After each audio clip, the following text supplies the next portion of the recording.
안녕하세요. CMS 사고력 교육에 대해서 함께 알아보도록 하겠습니다. CMS에 다니는 친구들에게 저희가 이런 질문을 합니다. CMS 어떻게 다니게 되었어요? 어떤 대답을 할까요? 대부분의 아이들은 이런 대답합니다. 엄마가 다니자고 해서요. 그 엄마는 어떻게 알았을까요?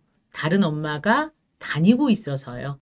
대부분의 아이들이 이렇게 처음 CMS를 접하는데요.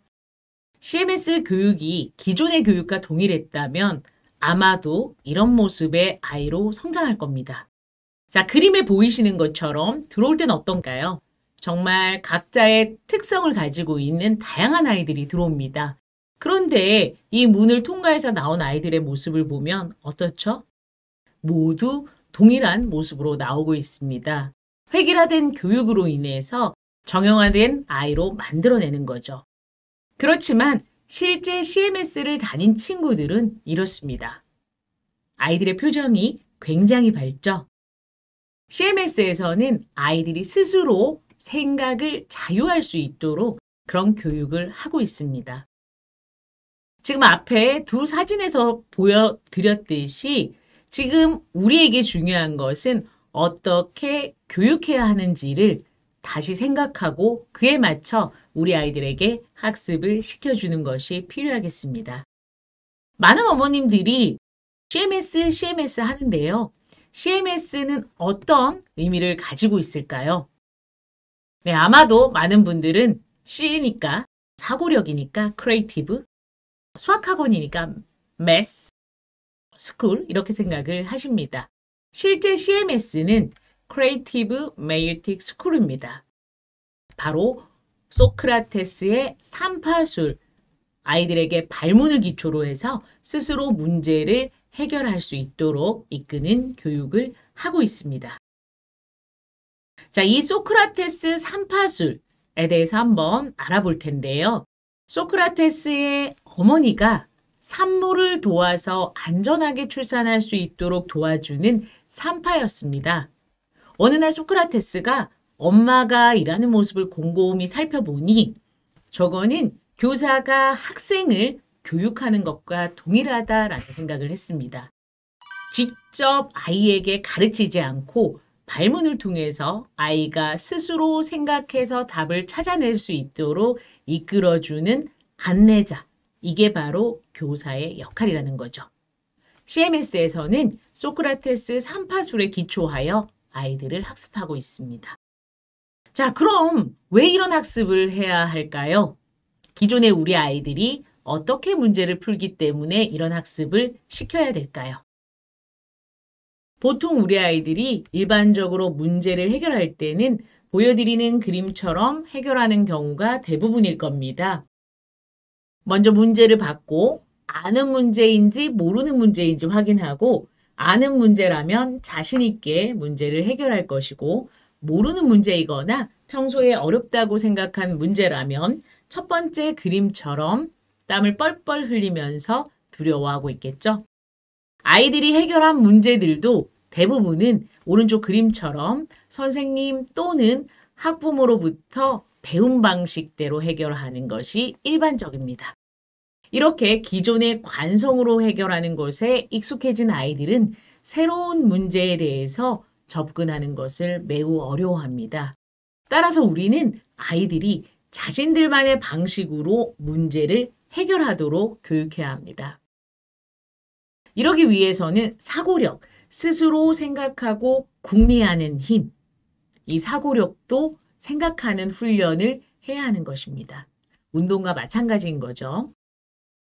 자, 이렇게 생각하는 훈련을 하려면 두 가지 측면에서 생각해 볼 수 있는데요. 첫 번째는 문제를 대하는 태도를 달리하는 것과 교수 방법을 달리하는 것입니다. 먼저 문제를 대하는 태도에 대해서 한번 살펴보겠습니다. 아이들이 문제를 만나면 많은 양의 문제로 훈련하는 것이 아니라 사고의 과정을 거쳐 반성의 과정을 통해서 생각을 하도록 하는 것입니다.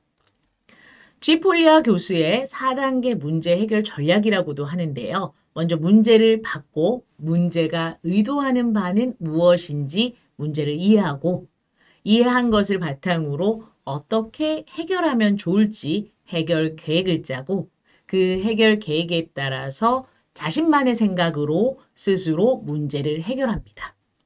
여기에 그치는 것이 아니라 네 번째 바로 검토 단계, 즉 반성의 과정을 통해서 다양한 방법으로 문제를 해결하는 것이 중요합니다. 예를 들어서 한번 제가 살펴보도록 하겠습니다. 벌들은 왜 집을 육각기둥으로 만들었을까? 아이들이 쉽게 자신의 생각을 발표할 수 있는 물음이죠. 그렇다면 벌집은 어떠한 형태를 지녀야 할까? 문제 상황을 파악하고 호기심을 유발시킬 수 있는 발문을 자연스레 이어갑니다. 이러한 발문 과정을 통해서 아이들은 빈틈없이 연결될 수 있는 형태를 지녀야 된다는 것을 찾아낼 수 있을 것이고요. 이러한 도형을 직접 활동을 통해서 찾아냅니다. 이렇게 빈틈없이 채울 수 있는 도형을 찾아내면 선생님은 여기에 그치지 않고 발문을 통해 확산적 사고를 이끌어줍니다. 예를 들어서 빈틈없이 붙일 수 있는 도형인지 확인하려면 매번 활동을 통해 직접 붙여보는 방법밖에 없을까? 앞서 했던 반성의 과정과 동일하죠. 기존에 했던 방법이 아닌 다른 방법으로도 주어진 문제를 해결할 수 있을지 고민해 보게끔 유도하는 발문입니다. 자, 이렇게 빈틈없이 채울 수 있는 도형을 모두 찾았다면 추가로 또 다른 호기심을 자연스럽게 유발합니다. 그렇다면 그러한 도형 중에서 벌들은 왜 육각기둥을 선택했을까? 이러한 활동을 통해서 아이들은 도형의 넓이, 기본 개념을 이해할 것이고요. 어떤 도형이 가장 넓은지 역시나 활동을 통해서 주어진 답을 스스로 발견하고 찾아갑니다. 이렇게 예시에서 보셨듯이 사고력은 교과와 별개가 아니라 아이들이 교과의 기본 원리를 재미있게 스스로 활동이나 게임을 통해서 알 수 있게끔 이끌어주는 수업이라고 생각하시면 되겠습니다. 자, 그럼 두 번째에 대해서 한번 살펴보겠습니다. 첫 번째, 문제를 대하는 태도를 달리한다에 이어 두 번째는 교수 방법을 달리한다입니다. 지금 그림에서 보시는 것은 선생님만 즐거웠죠? 왜 그럴까요? 바로 주입식 강의이기 때문이죠. 앞서 예시에서 보셨듯이 사고력 수업은 직접 아이들에게 미션을 주고 활동을 통해서 스스로 자신들의 방식으로 문제를 해결할 수 있도록 교육하는 것입니다.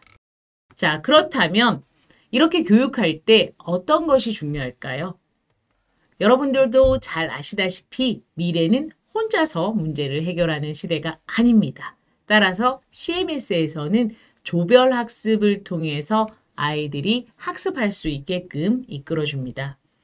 이 조별 학습을 하는 이유는 두 가지가 있는데요. 첫 번째는 모르는 내용을 선생님이 지적해서 발표를 하게 되면은 문제를 틀리지는 않을까, 또 나를 시키지는 않을까 두려움을 갖게 됩니다. 두려움을 가지면 당연히 사고하는 것이 어려워질 수 있겠죠. 두 번째는 학생들끼리 조별학습을 통해서 서로 상호 모방하면서 자연스럽게 의견을 나누고 학습할 수 있는 환경을 만들어주기 위함입니다. 자, 이렇게 두 가지 방법, 문제를 대하는 태도, 교수 방법을 달리하는 것을 통해서 CMS에서는 사고력을 신장시키고 있습니다.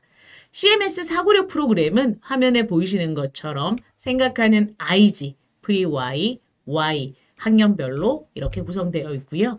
주 1회 100분 수업을 진행하고 있습니다. 한 레벨은 3개월 과정이고요. 수업은 오프라인 센터뿐만 아니라 CMS 온 노이지 센터에서 온라인으로도 수강할 수 있습니다. 온라인 수업에서는 오프라인 수업과 동일한 사고력 컨텐츠를 활용해서 수업을 진행하고요. 인터랙티브한 디지털 교구를 이용한 교구 페이지와 학생들과 선생님 간의 커뮤니케이션을 할 수 있는 소통 페이지, 줌을 활용해서 수업을 진행하고 있습니다. 세상은 호기심이 있는 사람과 호기심이 없는 사람으로 나눌 수 있는데요. 이 호기심이라고 하는 것, 도전 정신에 굉장히 중요한 역할을 합니다. 비인지 능력, 마음의 근력 또는 회복 탄력성이라고도 합니다. 인내, 끈기, 집중력과 같은 것을 말하고요. 호기심이 없다면 이 비인지 능력은 키우기 어려울 것입니다. 비인지 능력의 5개 스텝인데요. 바로 첫 번째가 호기심입니다. 왼쪽의 어린아이는 바깥 세상이 궁금하지 않았다면 책탑을 쌓는 생각도 노력도 그에 따른 어려움을 견디지도 못했겠죠. 호기심이 있어야 흥미롭고 흥미로워야 좋아하고 좋아해야 어려움을 견딜 수 있으며 이러한 과정들을 거쳐 마침내 즐기는 단계가 될 것입니다. 사고력, 스스로 생각해서 나만의 방식으로 문제를 해결한다는 것은 쉬운 일이 아닙니다. 보시는 그림처럼 첫 번째 계단이 굉장히 높을 수 있는데요. 이 계단의 높이를 낮게 느낄 수 있게 해주는 것이 바로 호기심입니다. 재미있게 학습하는 것이 무엇보다 중요하다는 얘기죠. 이 첫 번째 계단은 비록 높을지라도 오른쪽 그림을 보시면 점차 가속도가 빠르게 붙는다는 것을 알 수가 있습니다. 마지막으로 아는 자는 좋아하는 자만 못하고 좋아하는 자는 즐기는 자만 못하다라는 말이 있습니다. 수학이 어렵고 재미없는 학문이 아니라 즐기고 다양하게 생각하면서 흥미롭고 호기심 가득한 학문이라고 생각할 수 있게끔 학부모님들께서 꾸준하게 다양한 생각의 거리를 아이들에게 제공해 주시면 좋을 것 같습니다. 이상으로 사고력 교육에 대한 설명을 마치겠습니다. 감사합니다.